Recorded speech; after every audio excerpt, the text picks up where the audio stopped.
দুৰ্নীতিৰ বিৰুদ্ধে যাতে আমি পদক্ষেপ ল'ব পাৰোঁ তাৰ কাৰণে আমি এনেকুৱা কৰিছোঁ যদিও কোনোবা কামো নকৰে সময়মতে কাম নকৰিলে তেওঁৰ ওপৰত পেনাল্টি বা তেওঁক যিমান পইচা দিয়া হৈছিল তাৰ ওপৰত ইণ্টাৰেষ্ট সহিতে তেওঁ সেই পইচা ঘূৰাই দিয়াৰ এটা প্ৰাৱধান এই আইনখনত ৰখা হৈছে। দ্বিতীয়তে 100 দিনৰ কাম যদি কিবা কাৰণ কোনোবাই কৰিব নোৱাৰে তেতিয়াহ'লে তেওঁলোকক এটা বেৰোজগাৰ ভাত্তা বুলি কোৱা হৈছে। আনএমপ্লয়েড কি বুলি কয় এইটো ভাত্তাটো মানে নিবনুৱা ভাত্তা যিটো কওঁ আমি আৰু বেৰোজগাৰ ভাত্তা আৰু গতিকে সেই ক্ষেত্ৰতো এই আঁচনিখনে আশাপ্ৰদভাৱে সাফল্যমণ্ডিত হ'ব পৰা নাছিল। আশাপ্ৰদভাৱে যে মেণ্ডেজ দিব লাগে ইমান টকা দিব লাগে আৰু ইমানখিনি মানুহ পাব লাগে কোনোবাই এপ্লাই কৰে কিন্তু পোৱা নাছিলে। গতিকে এই গোটেই কথাটো এতিয়া আমি যিসকল আনএমপ্লয়েড ইউথ বা আনএমপ্লয়েড ব্যক্তি আছে তেওঁলোকে যাতে কাম যদিও কৰিব নোৱাৰে তেওঁলোকে তাৰ এটা পাৰ্ট আনএমপ্লয় মানে নিবনুৱা ভাত্তা হিচাপে দিয়াৰ এই আইনখনত ব্যৱস্থা ৰখা হৈছে। গতিকে আৰু লগে লগে আপোনালোকক 2-3টা ইয়াৰ বৈশিষ্ট্যৰ কথা কৈছোঁ যে এই আইনখনে বিশেষভাৱে এইবাৰ 4টা স্তম্ভৰ ওপৰত গুৰুত্ব দিছে। 4টা স্তম্ভ। প্ৰথম কথাটো হ'ল যে ৱাটাৰ কনজাৰ্ভেশ্যন। সমগ্ৰ ভাৰতবৰ্ষত পানীৰ এটা সমস্যা আছে, বিশুদ্ধ খোৱা পানীৰ সমস্যা আছে। গতিকে বিশুদ্ধ খোৱা পানীৰ ব্যৱস্থাটোকো শক্তিশালী কৰাৰ কাৰণে প্ৰত্যেকখন পঞ্চায়তে নিজৰ গাঁৱত আবণ্টিত ধনৰ এটা অংশ ৱাটাৰ কনজাৰ্ভেশ্যন বা বিশুদ্ধ খোৱা পানীৰ কাৰণে ব্যয় কৰিব পাৰিব। এই বিধেয়কখনৰ বা এই আইনখনৰ এটা গুৰুত্বপূৰ্ণ বৈশিষ্ট্য।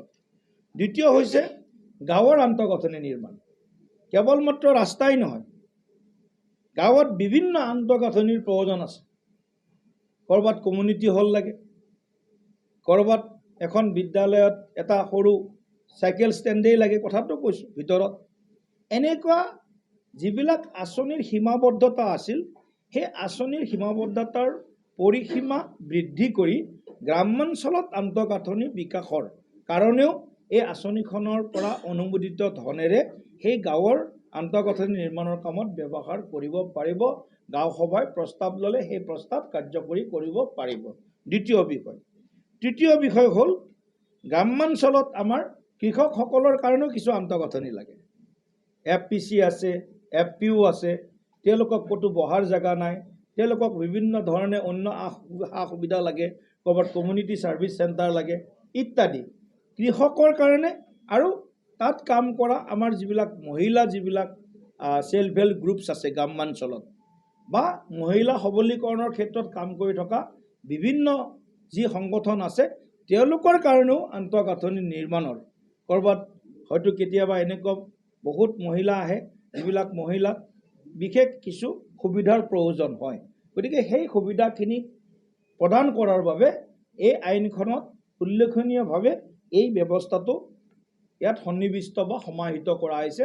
অতিৰিক্তভাৱে এই সুবিধাবিলাক ইয়াত প্ৰদান কৰা হৈছে। 4 নম্বৰ হ'ল আমাৰ বিভিন্ন সময়ত যেতিয়া বিপদ আপদ হয়, কেতিয়াবা বানপানী আহে, কেতিয়াবা খৰাং আহে, কেতিয়াবা ভূমিকম্প আহে, কেতিয়াবা অন্য ধৰণৰ ক'ৰবাত জুই লাগে ইত্যাদি সময়ত যাতে আমি তাৎক্ষণিকভাৱে বা কিছু সময়ত পৰিকল্পিতভাৱে কিছু সময় পিছত হ'লেও এই মানে নেশ্যনেল কেলামিটি বা ৰাষ্ট্ৰীয় দুৰ্যোগত যিবিলাক ক্ষতিগ্ৰস্ত হয় সেই ক্ষতিগ্ৰস্ত লোকসকলকো যাতে আমি কিছু সাহায্য আমাৰ গ্ৰামাঞ্চলৰ বাবে নিৰ্ধাৰিত এই আঁচনিৰ জৰিয়তে প্ৰদান কৰিব পাৰোঁ। এইটোকো ইয়াতে চতুৰ্থ এটা স্তম্ভ হিচাপে এই আইনখনৰ জৰিয়তে গ্ৰামাঞ্চলবাসীক প্ৰদান কৰাৰ চিন্তা কৰা হৈছে। এতিয়া কথাটো হ'ল আমি যে কৈ আছোঁ কৰাপশ্যন, মই ক'লোঁ যে 60 ইয়াৰ্ছ প্লাছ মানুহে 33% জব পাইছে। EPAৰ জমানত যেতিয়া কংগ্ৰেছ নেতৃত্বত চৰকাৰ আছিল 2004ৰ পৰা 2014লৈকে, সেই সময়ত 10 বছৰত এনেধৰণৰ 60 ইয়াৰ্ছ এবভ তেনেকুৱা 33% মানুহে কাম পাইছিলে। এনেকুৱা বিভিন্ন ধৰণৰ কামৰ CAG ৰিপৰ্ট আছে। আনকি যোৱা 10 বছৰৰ, যোৱা মানে ইয়াৰ আগৰ EPA চৰকাৰৰ 10 বছৰ আছে যে ইয়াৰ ফাণ্ড ডাইভাৰ্চনৰ পৰা মিছ ইউটিলাইজেশ্যন অফ ফাণ্ডছৰ পৰা আৰম্ভ কৰি বিভিন্ন তথ্য ভাৰত চৰকাৰৰ হাতত আহি পৰিছিল। সেইকাৰণে এই গোটেই বিষয়টোত এটা ট্ৰেন্সপাৰেঞ্চি, কোৱালিটি আৰু additional benefits for the marginalise section of the village, labourers, women's আৰু ইনফ্ৰাষ্ট্ৰাকচাৰ গাঁওখনৰ কাৰণে প্ৰয়োজনীয় এই গোটেই কথাবিলাকৰ কাৰণে এই আইনখনে বিভিন্ন ধৰণৰ আশাৰ ৰেঙনি মানে কঢ়িয়াই আনিছে গ্ৰামাঞ্চলৰ বিকাশৰ বাবে। ইয়াৰ কাৰণে আমি কৈছোৱে যে UPA চৰকাৰে কিমান টকা দিছিলে আইনখন অহাৰ পৰা। UPA চৰকাৰে টকা দিছিলে 2,12,000 কোটি টকা 10 বছৰত। মনমোহন সিং ডাঙৰীয়া যেতিয়া প্ৰধানমন্ত্ৰী আছিলে তেতিয়া সামগ্ৰিকভাৱে 10 বছৰত MGNREGAৰ কাৰণে 2,12,000 কোটি টকা দিছিলে। এতিয়া আমাৰ মোদী ডাঙৰীয়াৰ নেতৃত্বত যোৱা 10টা বছৰত কিমান টকা দিছে 24-25লৈকে 8,42,000 কোটি টকা, অৰ্থাৎ মোটামুটি 4 গুণ প্ৰায় বৃদ্ধি হ'ল। 2 লাখৰ পৰা 8,42,000 কোটি টকা। এই আইনখনৰ জৰিয়তে গ্ৰামাঞ্চলৰ বিকাশৰ প্ৰতি আমি কিমান সমৰ্পিত, এখন আইনৰ ভাল বা এখন আইন ৰূপায়ণৰ পিছত ইয়াৰ positive impact, negative impact, short term impact, long term impact কি হ'ব তাৰ কাৰণে অলপ সময় লাগে। কিন্তু যেতিয়া দেখা যায় ইয়াৰ শ্বৰ্ট টাৰ্ম ইম্পেক্ট কিছুমান ক্ষেত্ৰত কেতিয়াবা অলপ ভাল দেখা পাওঁ, কিন্তু লং টাৰ্মৰ ক্ষেত্ৰত কেতিয়াবা ইয়াৰ নিগেটিভ ইম্পেক্ট পৰে বা কিছুমান ইতিবাচক কিছুমান নেতিবাচক, গোটেই কথাবিলাক চোৱাৰ পিছত আমাৰ চৰকাৰে এতিয়া এই আইনখনত পইচাৰ কোনো অভাৱ কৰা নাই। যোৱা বছৰটোত 24-25 বিত্তীয় বৰ্ষত 86,000 crores, মই এই 8,42,000ৰ ভিতৰত কৈছোঁ। যোৱা বছৰটোতো 86,000 crores MGNREGAৰ কাৰণে ভাৰত চৰকাৰে সমগ্ৰ দেশৰ কাৰণে মানে আবণ্টন কৰিছে। গতিকে এনেধৰণে গোটেই কথাবিলাক মই আপোনালোকৰ আগত ব্যক্ত কৰিছোঁ যে আমি গ্ৰাম সভাৰ জৰিয়তে যি আঁচনি হ'ব ইয়াৰ পিছত কাৰ্যকৰী হোৱাৰ পিছত গ্ৰাম সভাৰ ওপৰত সৰ্বাধিক গুৰুত্ব প্ৰদান কৰা হ'ব। গাঁৱৰ মানুহ বহিব আৰু নিড বেছ, ভগাই লোৱা নহয়। কিছুমান এনেকুৱা আছে চব গাঁৱে ভগাই লয়। এইখন গাঁৱে এটা পঞ্চায়তত ধৰক 5খন গাঁও থাকিল, 5খন গাঁৱৰ পঞ্চায়ত প্ৰতিনিধিসকলে তেওঁলোকলৈ অহা ধনখিনি সমানে ভগাই ল'ব বিচাৰে। ক'ৰবাত প্ৰয়োজন নাই কোনোবা এখন গাঁৱত, অলৰেডি খোৱা পানীৰ ব্যৱস্থা আছে, তাত পানীৰ কাৰণে খৰচ কৰিব নালাগে। অলৰেডি তাত কমিউনিটি হল এটা আছে, আকৌ তাত কমিউনিটি হল এটাৰ প্ৰয়োজন নাই। কিন্তু পঞ্চায়ত প্ৰতিনিধিসকলে ভাবে যে আমি যিহেতু জিলা পৰিষদ, আমি যিহেতু AP প্ৰেচিডেণ্ট, আমি যিহেতু AP মেম্বাৰ, আমি যিহেতু GP প্ৰেচিডেণ্ট, আমি সমানে ভাগ পাব লাগিব। এইটোকো এইবাৰ গ্ৰাম সভাত ঠিক কৰা হৈছে যে যিখিনি টকা যিখন পঞ্চায়তৰ কাৰণে যিমান টকা, কোনোবাই 2 কোটি পায়, কোনোবাই 5 কোটি পায়, কোনোবাই 10 কোটিলৈকে পায়। গতিকে এই টকাখিনিৰ যাতে সৎ ব্যৱহাৰ হয় আৰু দুৰ্নীতিৰ পৰা যাতে এই টকাখিনি মানে বাচি থাকে বা দুৰ্নীতি যাতে নহয় যিকোনো আঁচনিত, ইয়াৰ কাৰণে এই ব্যৱস্থাটো এই VVG Ramji Viksit Bharat guarantee for Rozgar and Ajeevika mission Gramin, এই আঁচনিখন বহুতে ইয়াক মানে অকল নামটোৰ লগতে জড়িত কৰিছে। মহাত্মা গান্ধীৰ নামটো নাইকিয়া হৈ গ'ল, কিন্তু আঁচনিখনৰ যিবিলাক ইতিবাচক দিশ আছে, ভাল দিশ আছে, সেইবিলাক চৰ্চা নকৰে। কংগ্ৰেছ দলে বাহিৰত এটা আন্দোলন কৰিছে বা আন্দোলন কৰাৰ এটা দিশত তেওঁলোক যাব পাৰে হয়তো বা কৰিছেও পাৰ্লিয়ামেণ্টত। যেতিয়া জৱাহৰ ৰোজগাৰ যোজনাৰ নাম আছিলে, যেতিয়া জৱাহৰ ৰোজগাৰ চেঞ্জ কৰি মহাত্মা গান্ধী কৰিছে, যে জৱাহৰলাল নেহৰুতো কংগ্ৰেছৰে নেতা আছিল, দেশৰ নেতা আছিল।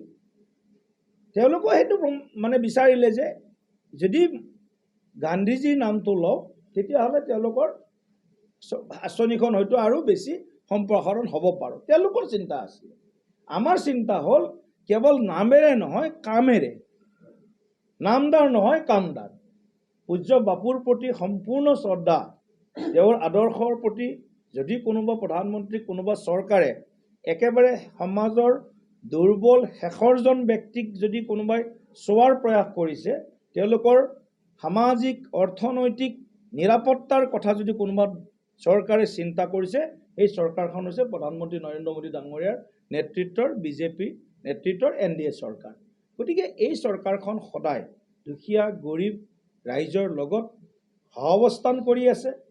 আমি তেওঁলোকৰ সমস্যাৰ লগত চলিডাৰিটি শ্ব' কৰি আছোঁ। গাঁৱৰ ৰাইজৰ লগত সদায় আছোঁ আমি। গতিকে সেইকাৰণে অটল বিহাৰী বাজপেয়ী ডাঙৰীয়াইও এখন আঁচনি আৰম্ভ কৰিছিল 1999 চনত, প্ৰধানমন্ত্ৰী গ্ৰাম সড়ক যোজনা PMGSY 60,000 crores rupees। সেই আঁচনিৰ জৰিয়তে প্ৰথম আঁচনিখন এখন ডাঙৰ ফ্লেগশ্বিপ প্ৰগ্ৰেম অটল বিহাৰী বাজপেয়ী ডাঙৰীয়াৰ 99 চনত আৰম্ভ হৈছিল। আজি গ্ৰামাঞ্চলত যে পকী পথ আমি আজি আপোনালোকে দেখা পাওঁ, আমিও দেখা পাওঁ, ভাল লাগে গাঁৱত গৈ। মোৰে গাঁৱত আমি এখন বাঁহৰ সাঁকোৰে মই নিজে পাৰ হৈ আছিলোঁ স্কুলত যাবৰ কাৰণে। বেছি যেতিয়া বাৰিষা হয় তেতিয়া সাঁকোখনো ভাঙি যায়, তেতিয়া আমি 3 কিলোমিটাৰ মথাউৰিৰে ঘূৰি আহি আকৌ বৰশালা হাইস্কুলত পাব লাগে আহি। গতিকে তেনেকুৱা পৰিৱেশ আমাৰ সন্মুখত, আমি নিজে ভুক্তভোগী। কিন্তু আজিৰ দিনত গ্ৰামাঞ্চল বা গাঁৱত এই প্ৰধানমন্ত্ৰী গ্ৰাম সড়ক যোজনা অটল বিহাৰী বাজপেয়ী ডাঙৰীয়াৰ দূৰদৰ্শী চিন্তাৰে আৰম্ভ কৰাৰ বাবে আজি যোগাযোগ ব্যৱস্থাটো আমি ভাল এটা যোগাযোগ ব্যৱস্থা পাবলৈ সক্ষম হৈছোঁ। গতিকে শ্ৰদ্ধাৰ সাংবাদিক বন্ধুসকল, এই গোটেই কথাটোক লৈ আমি গাঁৱৰ দুখীয়া ৰাইজৰ মৰ্যাদা, স্বাভিমান আৰু গ্ৰাম বিকাশ এইটোকে প্ৰাধান্য দি এই বিধেয়কখনত বিভিন্ন দিশ সম্বলিত কৰা হৈছে। গতিকে বহুত বেছি আৰু দীঘলীয়া কথা আমি ক'ব বিচৰা নাই। ৰোজগাৰী ভাত্তাৰ এটা ব্যৱস্থা, কোনোবাই যদি কাম কৰিব পৰা নাই, তেওঁলোক যদি আবেদন কৰিছে ৰোজগাৰ ভাত্তা, যিটো নিবনুৱা ভাত্তা কৈছিলোঁ মই, এইটোৰ নামটো হ'ল ৰোজগাৰ ভাত্তা। গতিকে ৰোজগাৰ ভাত্তা দিয়াৰো ইয়াত ব্যৱস্থা থাকিব। আৰু লগে লগে যিবিলাক যদি কাৰোবাক কোনোবাক ধৰক ডিলেড পে'মেণ্ট কৰিছে কাৰোবাক, তেনেহ'লে তাৰ কাৰণে পেনাল্টি হিচাপে ইণ্টাৰেষ্ট থাকিব আৰু গোটেই কথাখিনি একেবাৰে ক্ল'জ মনিটৰিং হ'ব আৰু ট্ৰেন্সপাৰেঞ্চি বা ইউজিং টেকন'লজি। এইখিনি হ'ল এই আইনখনৰ মূল বিষয়। বহুত বেছি ক'ব লগা নাই, আপোনালোকেও জানে, পঢ়ি গোটেইখিনি কথা ইতিমধ্যে চৰ্চা হৈ আছে সমগ্ৰ ভাৰতবৰ্ষত। গতিকে গ্ৰামাঞ্চলৰ সৰ্বাংগীন বিকাশ, গাঁৱৰ দুখীয়া দৰিদ্ৰ লোকৰ মৰ্যাদা আৰু তেওঁলোকৰ সন্মান আৰু তেওঁলোকক ৰোজগাৰ দিয়াৰ বাবে বিশেষভাৱে আমাৰ যিসকল দুৰ্বল শ্ৰেণীৰ লোক বা পিছপৰা শ্ৰেণীৰ লোক বা আমাৰ জনজাতি বা আমাৰ অন্যান্য যিবিলাক দুখীয়া লোক আছে, সকলোৰে বাবে এই আইনখনে আমি সফল প্ৰয়োগৰ জৰিয়তে 2047 চনৰ পূৰ্বেই ভাৰতবৰ্ষক এক বিকশিত ৰাষ্ট্ৰ হিচাপে গঢ়ি তোলাৰ আৰু এই যাত্ৰা গ্ৰামাঞ্চলৰ পৰাই আমি নৱৰূপত নতুন উদ্যমেৰে আৰম্ভ কৰিবৰ কাৰণে প্ৰয়াস কৰিছোঁ। যে আমাৰ ইয়াত SIR হোৱা নাই, স্পেচিয়েল ইণ্টেনচিভ ৰিভিজন হোৱা নাই, আমাৰ ইয়াত স্পেচিয়েল ৰিভিজন হৈছে।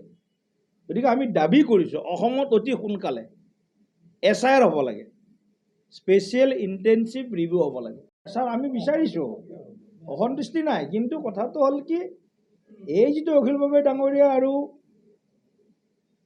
লুৰিণজ্যোতি গগৈ ডাঙৰীয়াৰ মিয়া প্ৰেম, তাক লৈ অসন্তুষ্ট। অখিল গগৈ লুৰিণজ্যোতি গগৈ ডাঙৰীয়াৰ যিটো মিয়া প্ৰেম, সেই মিয়া প্ৰেমত তেওঁলোক অন্ধ হয়। তেওঁলোকে ইয়াৰ আমি কৰা এখন ভাৰ্চুৱেল কনফাৰেন্সক তেওঁলোকে ৰাজনীতিৰ অস্ত্ৰ হিচাপে লৈছে, যাৰ নেকি 5 নয়াৰো দাম নাই, 5 পইচাৰো দম নাই। কিন্তু তেওঁলোকৰ বক্তব্যত বেলেগ কথাবিলাক ফুটি উঠিছে। তেওঁলোকৰ নেৰেটিভটো কি? তেওঁলোকে কেৱল মিয়া সুৰক্ষা, এই এজেণ্ডাত বিশ্বাস কৰা পাৰ্টি ভাৰতীয় জনতা পাৰ্টি, এই এজেণ্ডাক আগবঢ়াই লৈ যোৱা পাৰ্টি ভাৰতীয় জনতা পাৰ্টি। তোষামোদ, তুষ্টিকৰণ, ভোট বেংক আৰু মিয়া প্ৰীতি বিজেপিৰ কাম নহয়। সেইটো গৌৰৱ গগৈলৈকে এৰি দিছোঁ, লুৰিণজ্যোতি গগৈলৈকে এৰি দিছোঁ আৰু অখিল গগৈ ডাঙৰীয়ালৈকে এৰি দিছোঁ। কালি কৈছে না মুখ্যমন্ত্ৰী ডাঙৰীয়াই, অসমখন তেনেকুৱা দেশ নহয়, ৰাজ্য নহয়। অসমখনত আমি মিলা প্ৰীতিৰে চলি আছোঁ, চলি থাকিম। এতিয়া অখিল গগৈ ডাঙৰীয়াৰ স্ক্ৰীনশ্বট, তেওঁ দিয়া স্ক্ৰীনশ্বটৰ কালি যিটো 9:30মান বজাত দিছে বা 9:45 মানত বোধহয় দিছে নেকি, ইমান সময়ত দিছে। সেই স্ক্ৰীনশ্বট যোৱা 4 তাৰিখে আমাৰ ভিচি শেষ হোৱাৰ পিছতেই সেই স্ক্ৰীনশ্বট ভিচিত উপস্থিত থকা আমাৰ যিসকল সন্মানীয় কাৰ্যকৰ্তা তেওঁলোকে অলৰেডি এইটো ফেচবুকতে হওক বা তেওঁলোকৰ এক্সতে হওক ইনষ্টাগ্ৰামতে হওক অলৰেডি এইটো দি থোৱা আছে।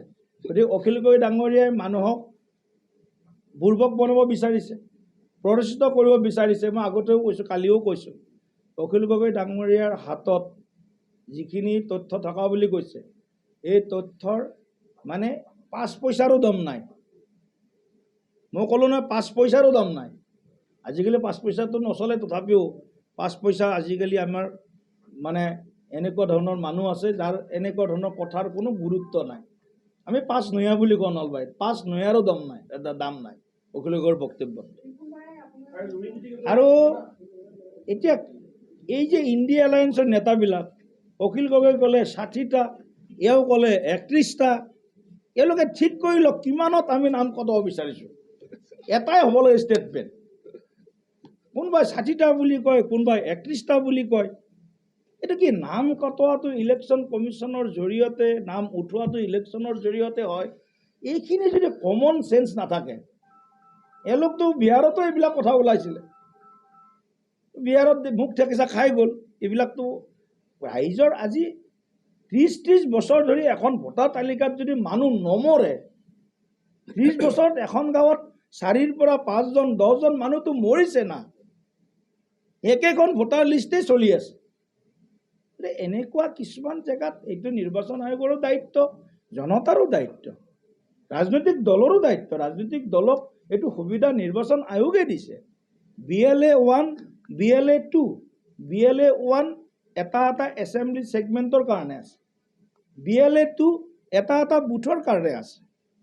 BLA 2, BLA 1 political recognise political পাৰ্টিক নিৰ্বাচন আয়োগে দিয়া এটা ডাঙৰ সুবিধা। তেওঁলোকে এই কামটো কৰিবই, আৰু আমি কিয় নকৰিম?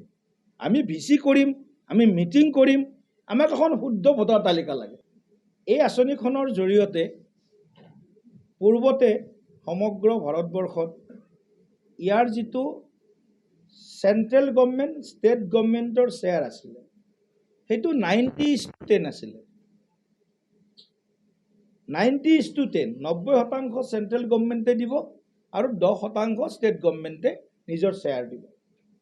এই আইনখনৰ জৰিয়তে কেন্দ্ৰীয় শাসিত কিছু অঞ্চল আৰু উত্তৰ পূৰ্বাঞ্চলৰ 8খন ৰাজ্য, অসমকে ধৰি এই 8খন ৰাজ্যই সেই 90:10 ৰেচিঅ' মানে যিটো কোৱা হয় ষ্টেটাছ কো বা পূৰ্বৰ যিটো অংশীদাৰিত্ব নিৰ্ধাৰণ আছিলে, সেইটোকে সুনিশ্চিত কৰিছিল।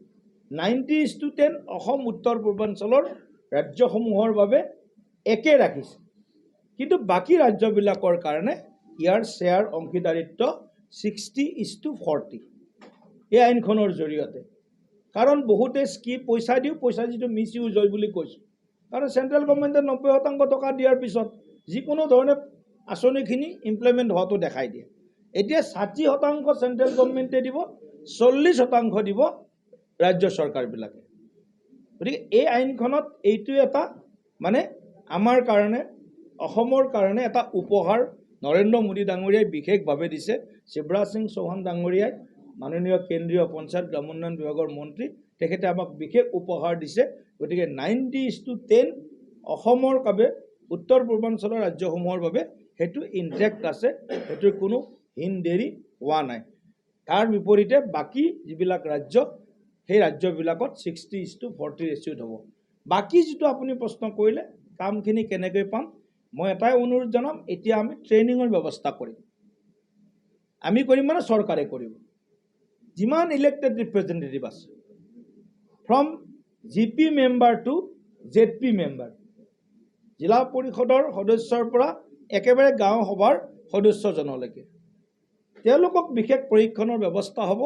আৰু এটা ট্ৰেন্সপাৰেণ্ট ৱেত আৰু নিড বেছ, যাতে আমি এই আঁচনিবিলাক গাঁও সভাৰ জৰিয়তে অনুমোদন কৰি নিৰ্দিষ্ট সময়সীমাৰ ভিতৰত যাতে আঁচনিবিলাক ৰূপায়ণ কৰিব পাৰোঁ, তাৰ কাৰণে ইতিমধ্যেই কিছু প্ৰশিক্ষণ আৰম্ভ হৈছে আৰু এই আইনখন যেতিয়া প্ৰয়োগলৈকে আহিব ইন এক্সিকিউশ্যন হ'ব তেতিয়ালৈকে আমি এই প্ৰতিনিধিসকলৰ বা গাঁৱৰ প্ৰমুখ যিসকল ব্যক্তি আছে তেওঁলোকৰ লগত আমি এটা ডাইৰেক্ট এটা আমি ইণ্টাৰেকশ্যন প্ৰগ্ৰেম আৰু প্ৰতিনিধিসকলৰ ট্ৰেইনিং প্ৰগ্ৰেম এইটো আমি কৰিবলৈ আগবাঢ়িম। আমি ৱেলকাম কৰিছোঁ SIR অসমতো হওক, আমি ডিমাণ্ড কৰিছোঁ SIR অসমত যাতে এখন শুদ্ধ ভোটাৰ তালিকা অসমৰ নাগৰিক, অসমত জন্মগ্ৰহণ কৰা অসমীয়া বা ভাৰতীয় মূলৰ মানুহ এই ভোটাৰ লিষ্টত তেওঁলোকৰ নামসমূহ সন্নিৱিষ্ট হয় আৰু সন্নিযুক্ত মানুহৰ নাম যাতে ভোটাৰ তালিকাৰ পৰা কৰ্তন হয়।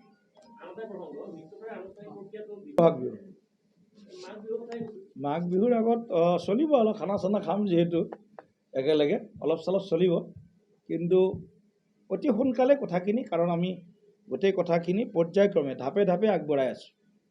নিশ্চিতভাৱে এইটো মই ভাবোঁ যে এইটো কৰাই ল'ব পাৰিম বা তেওঁলোকেও NDA মিত্ৰ দলসকলেও এটা পইণ্টত এগ্ৰিড যে NDA চৰকাৰ অসমত থাৰ্ড টাইমৰ কাৰণে লাগে। এইটোত অল আৰ এগ্ৰিড, NDA পাৰ্টনাৰ্ছ। ৰাইজে ক'ব জিকিব নে হাৰিব, ৰাইজে ভোট দিব। দুটা দলৰ লগতে আমি ভাবোঁ, কিন্তু কথাটো ইমান সহজো নহয়, কিন্তু সহজ কৰাৰ কাৰণে চেষ্টা কৰি আছোঁ। কিছুমান কথা ৰাজনৈতিক দলৰ নেতাৰ তেওঁলোকৰ নিজৰ দলীয় হয়, যেতিয়া NDA লৈকে আহে নিশ্চিতভাৱে গোটেই কথাবিলাক এটলিষ্টটো শুনিব লাগিব। শুনাৰ পিছত হয়তো মনবিলাক কোমলিব পাৰে, আমি আশা কৰিম মন কোমলক সকলোৰে আৰু একেলগে আমি NDA হৈ অসমৰ স্বাৰ্থত আমি একেলগে নিৰ্বাচন খেলোঁ। এতিয়া যি দুজন ব্যক্তিয়ে সেইদিনা টিভিত ইণ্টাৰভিউ দিছে, দুজনেই আমাৰ দীঘলী পুখুৰী পাৰৰ ব্যক্তি, তৈবুল্লা ৰোডৰ। গতিকে তেওঁলোকৰ বক্তব্য যদি সঁচা হয়, তেওঁলোকে এখন অভিযোগনামা, এখন কমপ্লেইন লেটাৰ এখন বা তাৰ বিয়ালোজনে নিশ্চয় দিব লাগে। আপোনালোকে এই ক্ষেত্ৰত ভূমিকা লওক। যদি কোনোবা অচিনাকি ব্যক্তিৰ নাম গুৱাহাটীৰ নিচিনা জেগাত বা দীঘলী পুখুৰীৰ নিচিনা জেগাত, য'ত নেকি আমাৰ একেবাৰে অসমীয়া মানুহৰ বসতিপূৰ্ণ এটা অঞ্চল, তাত যদি কাৰোবাৰ তেনেকুৱা অচিনাকি লোকৰ নাম উঠিছে, নিশ্চিতভাৱে এইটো এবাৰ ক্ৰছ চেক হ'ব লাগে। আৰু যদি তেওঁ সঁচাকৈ তাত ভোটাৰ নাছিল বা তেওঁ ভোটাৰ নহয়, তেতিয়াহ'লে তেওঁৰ নাম তাৰ পৰা কৰ্তন হ'ব। নিৰ্বাচন আয়োগে এই কামটো নিশ্চয় গুৰুত্ব সহকাৰে এইটো ল'ব লাগে। এতিয়া চবেই বিচাৰিব, এতিয়া সেনেকুৱা কোনো কথা হোৱা নাই। কিমান চিট বিচাৰিছে আপোনালোকে যেনেকৈ সুধি তেওঁলোকৰ পৰা লয়, আমিও আপোনালোকে দেখাই থকা বস্তুখিনিয়ে দেখোঁ। আমাৰ আগত আহিলে এনেকৈ আমাক কেইটা লাগিব এইবিলাক কথা এই পৰ্যায়লৈকে অহা নাই। আপোনালোকৰ পৰা শুনা কথাখিনিহে বা দেখা কথাখিনিহে আমি গম পাই থাকোঁ। প্ৰাৰ্থীৰ পেনেলটো আমি জিলা পৰ্যায়ৰ পৰা বিচৰাই নাই, প্ৰথম কথা। দ্বিতীয় কথা হ'ল, কিছুমান মানুহৰ নাম আহে। এতিয়া ৰঞ্জীৱৰ নামটো এতিয়া ক'ত খেলিব ধৰিব নোৱাৰোঁ। ৰঞ্জীৱ শৰ্মা তেওঁ এতিয়া পাৰ্টিকুলাৰ এৰিয়াৰ কথা কোৱা নাই, কিন্তু কিছুমান কাৰ্যকৰ্তাই লাগি আছে। দিছপুৰত কোনোবাই লাগি আছে, পূব গুৱাহাটীত কোনোবাই লাগি আছে, চেণ্ট্ৰেল গুৱাহাটীত কোনোবাই লাগি আছে, নিউ গুৱাহাটীত কোনোবাই লাগি আছে, ডিমৰীয়াত কোনোবাই লাগি আছে। এইবিলাক অলপ ভিজিবল হৈ আছে কিছুমান মানুহ। অট'মেটিকেলি যেতিয়া আমাৰ ছাৰ্ভে হৈ আছে, তাত গোটেই বিষয়বিলাক জনতাৰ পৰা এই ৰায়টো ল'বই। ৰায়চুমাৰী জনতাৰ লগতে হ'ব। গতিকে ৰায়চুমাৰী হোৱাৰ পিছত যি আহিব, বা আমি যাক ছাৰ্ভে বুলি কওঁ, ছাৰ্ভেৰ পিছত যি আহিব সেইটোৰ ওপৰত আমাৰ ৰাজ্য সমিতিয়েও প্ৰথম বহিব। তাৰপিছৰ পৰা এটা পেনেল আমি কেন্দ্ৰীয় সমিতিলৈ, আমাৰ কেন্দ্ৰীয় নিৰ্বাচন সমিতিলৈকে প্ৰেৰণ কৰিম। তাৰপিছত কেন্দ্ৰীয় সংসদীয় দল, পাৰ্লামেণ্ট দল নহয়, বোৰ্ড, কেন্দ্ৰীয় সংসদীয় বোৰ্ডে ইয়াতে চূড়ান্ত কৰিব।